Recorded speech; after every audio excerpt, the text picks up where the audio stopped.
le trio a fait trembler l'Europe entière. Entre 2014 et 2017, absolument personne ne pouvait rivaliser avec la MSN. Messi, Suarez, Neymar, 3 monstres qui ont réussi à former le meilleur trio de l'histoire. Mais comment ont-ils fait ? Lorsque Suarez débarque à Barcelone en 2014, Messi et Neymar sont déjà en place.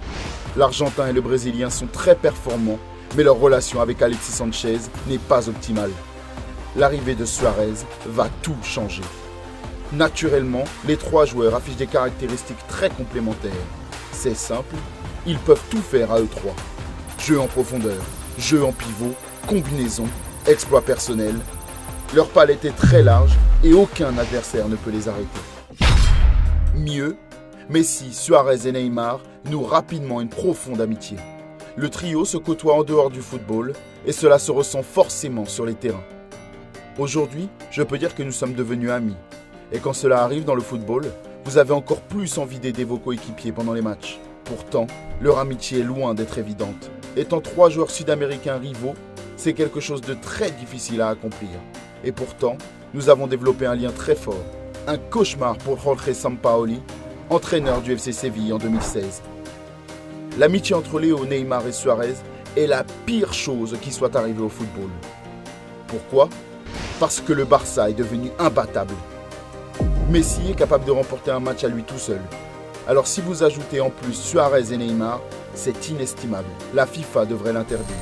Sans surprise, le FC Barcelone remporte le championnat, la Coupe nationale et la Ligue des champions en 2014-2015. Des défenses explosées, des gardiens ridiculisés, des dribbles tonitruants, des spectateurs aux anges. Les matchs du FC Barcelone avaient une forme d'art. C'en était presque émouvant. Mais pour éviter de tomber dans l'art éphémère, Neymar a préféré mettre un terme à son aventure au Barça. Le Brésilien voulait voler de ses propres ailes et ne plus faire partie d'un trio. Sans doute aussi ne voulait-il pas fragiliser son amitié avec Léo Messi, qu'il n'aurait jamais remplacé dans le cœur des fans. Depuis sa signature au PSG, Neymar ressent un manque. Sans ses bros, Léo et Luis, sa vie a changé. On avait une très belle amitié, c'est ce qui me manque le plus de Barcelone. J'adorais jouer avec Messi et Suarez, on était heureux et de vrais amis. Mais parfois, l'amitié est plus forte que tout. L'été 2019 est un véritable tournant pour Neymar. Le joueur avoue à ses dirigeants du PSG qu'il souhaite retourner au FC Barcelone pour retrouver ses acolytes. Mais Naï, n'est-il pas préférable de laisser les fans garder ce souvenir si beau de la MSN ?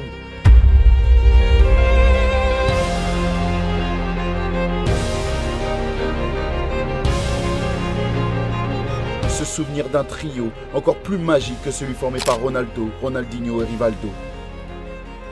Se souvenir d'un trio encore plus imprévisible que celui formé par Cristiano, Bale et Benzema.